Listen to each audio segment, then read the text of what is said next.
ప్రియమైన వెలిగింపు శ్రోతలకు మన ప్రభువును రక్షకుడైన యేసు ప్రభు నామములో శుభాలు తెలియచేసుకుంటున్నాను. గత దినాన సాంకేతిక కారణాన్ని బట్టి రికార్డింగ్ సక్రమంగా లేని కారణం చేత దాన్ని తీసివేయడం జరిగింది. దయచేసి శ్రోతలు క్షమించగలరు. మరొకసారి అటువంటి పొరపాటు జరగకుండా మేము ప్రయత్నం చేస్తాం. మీ అందరి ప్రార్థనలు బట్టి దేవుని కొందరు ఆచరించుకుంటా ఉన్నాను. తిరిగి అదే ఎపిసోడ్లోని సారాంశాన్ని మనం మరొకసారి వినడానికి ప్రయత్నం చేద్దాం. చిన్న ప్రార్థన చేసుకుని మనం ప్రారంభించుకుందాం.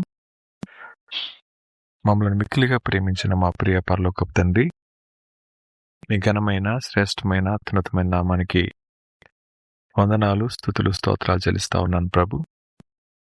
మరొక వారం మీ మాటలు వినడానికి మీరు ఇచ్చిన సమయం కొరకే స్తోత్రం చెల్లించుకుంటూ, దేవా వింటున్న మా ప్రియుల యొక్క అంతరంగాలు మీరే కార్యం చేస్తూ రమ్మని మహిమఘనత ప్రభావం మీకు ఆరోపిస్తూ యేసు ప్రభు నామంలో మిక్కిలి వినయంగా బ్రతిమాలి అడిగి వేడుకొని ప్రార్థిస్తున్నాం తండ్రి, ఆమేన్. ప్రియ శ్రోతలు, మనం మొదటి ఎపిసోడ్లో క్రైస్తవుడు అనే అంశాన్ని ప్రారంభించుకుంటూ క్రీస్తును కలిగి ఉండటం వేరు, క్రైస్తవ్యంలో ఉండటం వేరు అన్న విషయాన్ని జ్ఞాపకం చేసుకుంటూ వచ్చాం. క్రీస్తును కలిగి ఉన్నవాడు బైబిల్ ఆధారితంగా చూసినప్పుడు ఆ వ్యక్తి ఏ విధంగా జీవిస్తాడో మనం కొన్ని పాఠాలను మొదలుపెట్టాం. అలాగే క్రైస్తవ్యంలో ఉన్నాననుకునే వాడి యొక్క జీవితం ఎలా ఉంటుందో కూడా క్లుప్తంగా మనం చూసాం. అది మీరు విన్నారు. అయితే రెండవదిగా మనం నేర్చుకోబోతున్న పాఠం ఏంటండి అంటే, ఒక వ్యక్తి సత్యం చేత ఆకర్షించబడకపోతే ఆ వ్యక్తి అసత్యంలో జీవిస్తూ ఉన్నప్పుడు తనలో కనబడే మొట్టమొదటి లక్షణం స్వనీతి. స్వనీతి అనే గోడ దేవుని ముఖాన్ని మానవునికి మరుగు చేస్తుంది. స్వనీతి అనే గోడ దేవుని విలువలను మానవుడు వంటబట్టించుకోకుండా చేస్తుంది. స్వనీతి అనే గోడ దేవునికి దూరంగా తీసుకెళ్లి నీవే దేవుడవు అన్న స్థాయిలో నిలబెడుతుంది. సో సెల్ఫ్ రైచియస్నెస్ అనేది చాలా ప్రమాదకరమైంది.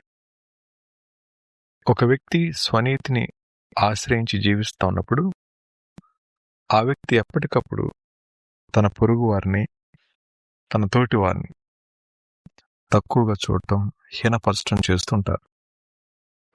ఇలాంటి పరిస్థితుల్లో క్రైస్తవుడు అనే వ్యక్తి తన జీవితాన్ని ఏ విధంగా వ్యక్తీకరిస్తాడో మనం పౌలు గారి యొక్క జీవితాన్ని చూడొచ్చు. అపోస్తలుడైన పౌలు ఫిలిప్పీ సంఘానికి రాస్తూ 3వ అధ్యాయం 4, 5, 6, 7 వచనాల్లో తన గత సాక్ష్యం గురించి మాట్లాడుతూ ఆయన పలికిన మాటలు ఇలా ఉన్నాయి.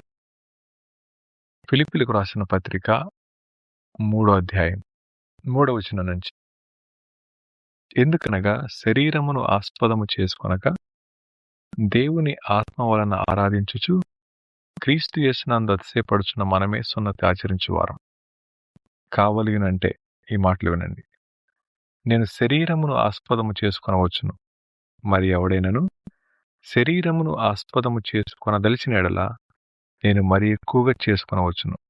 8వ దినమున సున్నతి పొందితిని, ఇశ్రాయేలు వంశపు వాడనై బెన్యామీను గోత్రములో పుట్టి హెబ్రీయుల సంతానమైన హెబ్రీయుడనై ధర్మశాస్త్ర విషయం పరిసయుడనై ఆసక్తి విషయం సంఘమును హింసించువాడనై ధర్మశాస్త్రం వల్ల నీతి విషయం అనిందుడనై ఉంటిని.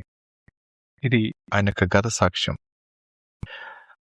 అలా జీవించినప్పుడు దమస్కు మార్గంలో పౌలు గారికి దేవుడు ప్రత్యక్షమైనప్పుడు శభాష్ పౌలా అనలేదు. నీలాంటి వాడు మీ తెగలో ఎవరూ లేరు అని అనలేదు. నీ భక్తి చూస్తే నాకు ముచ్చటగా ఉందని కూడా అనలేదు. దేవుడు పలికిన మొదటి మాట, నువ్వు నన్ను హింసిస్తున్నావు అనే మాట. స్వనీతిని ఆశ్రయించే వ్యక్తి తన కంటితో దేవుని చూడటం మొదలు పెడతాడు. మొదలు పెట్టినప్పుడు అంతా మంచిగా కనపడతా ఉంటుంది. అదే కంటితో లోకాన్ని చూస్తాడు, తన కంటే తక్కువ కనబడుతుంది లోకం. ఆ కారణం చేత వినడానికి ఇష్టపడరు, నేర్చుకోవడానికి ఇష్టపడరు, సరి చేసుకోవడానికి ఇష్టపడరు. పైగా ఎవరైతే అలా సరి చేయడానికి ఇష్టపడతారో వారి మీద కక్ష కట్టడం కూడా మనం చూస్తుంటాం. సో ఇదే పౌలు మారు మనసు పొందిన తర్వాత తన ఆత్మీయ కుమారుడైన తిమోతికి పత్రిక రాస్తూ మొదటి పత్రిక 1వ అధ్యాయం 12వ వచనంలో ఆయన ఏమంటారో చూడండి. పూర్వం దూషకుడను, హింసకుడను, హానికరుడనైన నన్ను తన పరిచర్యకు నియమించి నమ్మకమైన వానిగా ఎంచినందుకు. ఇది తన యొక్క గతాల్ని ఇప్పుడు ఆయన ఎక్స్ప్లెయిన్ చేస్తూ ఉన్న విధానం కంప్లీట్గా డిఫరెంట్గా ఉంది. అప్పుడు చెప్పింది తప్పు కాదు, ఇప్పుడు చెప్తుంది మార్చి చెప్పడం కూడా కాదు. అప్పటికి ఇప్పటికి ఉన్న వ్యత్యాసం ఏంటండి అంటే స్వనీతి అనే అడ్డు కూడా కూలిపోయింది. స్వనీతి అనే అడ్డు కూడా కూలిపోయిన తర్వాత ఇప్పటి వరకు ఏ ఆలోచన అయితే తను నడిపిస్తా ఉందో, తన దృష్టికి ఏదైతే మంచి అనిపిస్తా ఉందో ఆ ఆలోచన ఇప్పుడు తిరగబడింది. నేను హెబ్రీయుడను, 8వ రోజున సున్నతి పొందాను, ఆసక్తి విషయంలో పరిసేయుడను అని చెప్పిన ఆయన ఇప్పుడు అదే నోటితో అంటున్నాడు, నేను దోషకుణ్ణి, హింసకుడిని, హానికరుణ్ణి అని. ప్రియ శ్రోతలు, ఒకవేళ మన వ్యక్తిగత జీవితాన్ని ఒక పేపర్ మీద రాసుకొని గతం మనం ఎలా జీవించాం, ఇప్పుడు మనం ఎలా జీవిస్తున్నాం అనేది రాసి ఒకవేళ మన బైబిల్ తొలి పేజీలో అతికించుకుంటే ఎలా ఉంటుందో ఒకసారి ఊహించండి. అందరికీ తెలిసిన విషయాలు మాత్రమే కాదు, అంతరంగంలో దాచిన విషయాలు కూడా ఒక పేపర్ మీద రాసుకొని ఆ పేపర్ని బైబిల్లో ఒక పక్కంటిచ్చి యేసు ప్రభువుని ఎరిగిన తర్వాత మన జీవితాన్ని ఒక పక్కన రాసుకుంటే ఎంతమంది మీ ధైర్యంగా బైబిల్ తీసి మన గత జీవితాన్ని బేరీజు వేసుకుంటూ ఇప్పుడు బైబిల్ చదవగలుగుతాం? అందుకనే ఒక వ్యక్తి తన జీవితంలో ఈ అడ్డుగోడను తొలగించకపోతే ఆ వ్యక్తి ఎప్పటికీ కూడా తన జీవితంలో ఉన్న వాస్తవికతను గ్రహించలేడు. కాబట్టి క్రైస్తవుడు అనబడే వ్యక్తి దేవుని యొక్క వాక్యపు కళ్ళద్దాలు పెట్టుకొని తన జీవితాన్ని పరిశీలించుకున్నప్పుడు ఏం అర్థమవుతుందో అది వాస్తవ జీవితం అవుతుంది.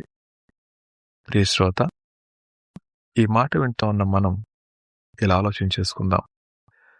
చుట్టూ ఉన్న సమాజానికి మనం ఇస్తా ఉన్న ఇంప్రెషన్ ఒకటి, మనం కలిగి ఉన్న అంతరంగ ఇంప్రెషన్ ఒకటి. చుట్టూ ఉన్న లోకానికి లేదా మన కుటుంబానికి మనం ఎంతో గొప్ప వాళ్ళగా కనబడతా ఉంటాం. కానీ మన వ్యక్తిగత జీవితం, మన అంతరంగ జీవితం, మన ఉద్దేశాలు, మన ఆలోచనలు, మన రహస్య జీవితం, ఇవన్నీ యథార్థంగా పరిశీలన చేసుకోవడం మొదలు పెడితే పౌలు గారు చెప్పింది హింసకుణ్ణి, దోషకుణ్ణి, హానికరుణ్ణే. కానీ నాకు మనకి అయితే ఆ 3 మాటలు కనీసం మన లిస్టులో చివరకు కూడా కనపడవేమో. అంతకంటే భయంకరమైన జీవితాలు మనవి. అతను యథార్థవంతుడను, నిందారహితుడను చెప్పినటువంటి వ్యక్తే దేవుని యొక్క ప్రత్యక్షత తర్వాత ఆ విధంగా మాట్లాడగలిగినప్పుడు ఆ వ్యక్తినే నన్నెందుకు హింసిస్తున్నావు అన్న ప్రభు, మరి నిన్ను నన్నేమంటారు? ఒకసారి ఆలోచించండి. ఒకవేళ దేవుడు ప్రత్యక్షమై ఒక మాట మనతో మాట్లాడాలనిపిస్తే మీ పేరు పెట్టుకొని పౌలు గారిని ఎలా పిలిచారో అలా పిలిచి, నువ్వు నన్ను హింసిస్తున్నావు అంటారా, తిరిగి బాహాటంగా సిలువేస్తున్నావు అంటారా, నమ్మక ద్రోహి అంటారా, అన్నీ అనుభవించి అక్కరకు నా చుట్టంగా మారిపోయి ఉంటారా, ఇంకెందుకులేండి అలా చెప్పుకుంటూ వెళ్తా ఉంటే మన జీవితం మనకి అసహ్యం వేస్తూ ఉంటుంది. ఇలాంటి పరిస్థితుల్లో మన హృదయం గనక మెల్ట్ అవ్వగలిగితే, వంగగలిగితే, అప్పుడు మన జీవితం నూతనమైన దిశగా ప్రయాణం చేయడం మొదలు పెడుతుంది. ఆ దమస్కు మార్గంలో వంగిన మోకాలు హతసాక్షి అయ్యేంత వరకు కూడా తిరిగి అది పాత జీవితానికి అడుగులేదు. కానీ బాధ వచ్చినప్పుడు మాత్రమే వంగే మన కాళ్ళు బాధపోయిన తర్వాత వంగడమే మానేసినాయి. సంతోషం వచ్చినప్పుడు మన జీవితాన్ని, బాధలు గుండా వెళ్తున్నప్పుడు మన జీవితాన్ని బేరీజు వేసుకుంటూ వెళ్తా ఉంటే మన జీవితం ఎంతటి దుర్భర పరిస్థితిలో ఉందో అర్థమవుతుంది. ప్రియ శ్రోతలు, ఈ రెండు విషయాలు పక్కన పెట్టుకుని ఆలోచిద్దాం. ఒకవేళ మీకు ఇష్టమైతే, మీరు ఒంటరిగా ఉంటారు కాబట్టి మీ పేపర్ మీద ఎవరు లేనప్పుడు, యేసు ప్రభువుని ఎరగక ముందు మీ జీవితాల్లో మీరు చూసిన భయంకరమైన పాపాలు ధైర్యం ఉంటే ఒకసారి రాస్తారా? అలాగే రాసిన తర్వాత ఈ ప్రక్కన యేసు ప్రభువుని నమ్ముకున్న తర్వాత ఈ పాపం తిరిగి మళ్ళా చేయలేదు, ఈ ఆలోచన తిరిగి మళ్ళా చేయలేదు అన్నింటి పక్కన రాసుకోండి. అప్పుడు నమ్ముకోక ముందున్న పాపాలు నమ్ముకున్న తర్వాత కొనసాగుతూ ఉంటే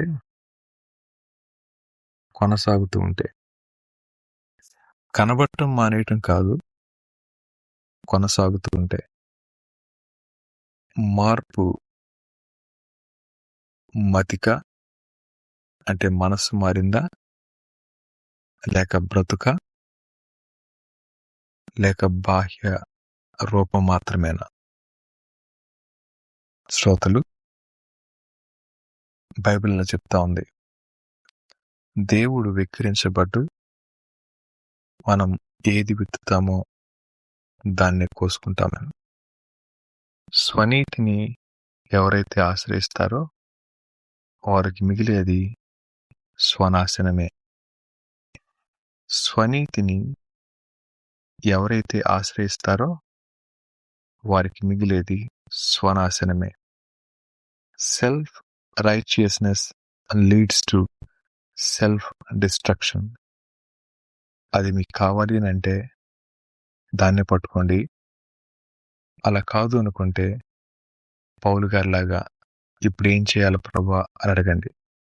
అలా అడిగినప్పుడు దేవుడు ఒక ప్రత్యేకమైన పనిని మనందరికీ ఇస్తారు. అది గుర్తించడం మొదలైతే మన జీవితాల్లో మన ఊహించని మార్పు కనబడటం మొదలవుతుంది. అది రెండవ మెట్టుగా మనం చూద్దాం. కాబట్టి విన్న ఈ విషయాలను బట్టి మన జీవితాల్లో స్వనీతి అనే గోడను బలంగా కట్టుకుందామా, కూలదోసి నష్టం గుండా వెళ్లకుండా దేవుని పాదాలు పట్టుకుని సరి చేసుకుందామా? మీరే ఆలోచించండి. తిరిగి మరొక వారం మరలా మనం కలుసుకునే పర్యంతం దేవుడు మనందరికీ తోడుగుండును గాక. ఆమేన్.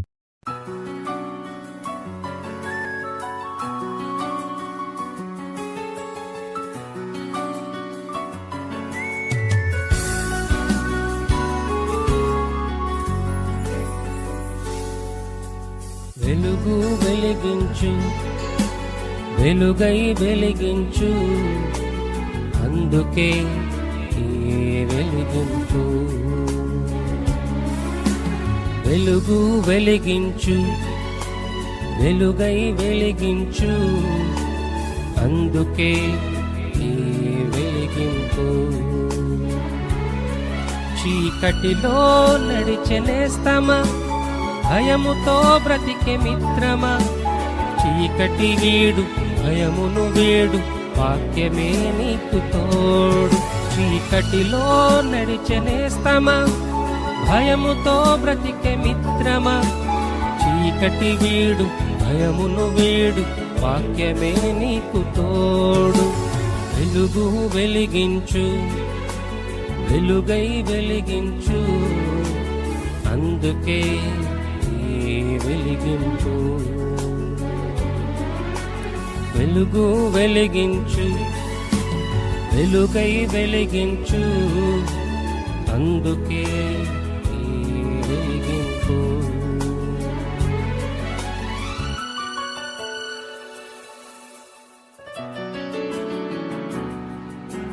భ్రమలలో బ్రతికే సోదర, భద్రత వెతికే సోదరి, భ్రమలను తీసి భద్రతనిచ్చు, వాక్యమే నీకు తోడు. భ్రమలలో బ్రతికే సోదర, భద్రత వెతికే సోదరి, భ్రమలను తీసి భద్రతనిచ్చు, వాక్యమే నీకు తోడు. వెలుగు వెలిగించు, వెలుగై వెలిగించు, అందుకే ఈ వెలిగింపు. వెలుగు వెలిగించు, వెలుగై వెలిగించు, అందుకే ఈ వెలిగింపు. అందుకే ఈ వెలిగింపు. అందుకే ఈ వెలిగింపు.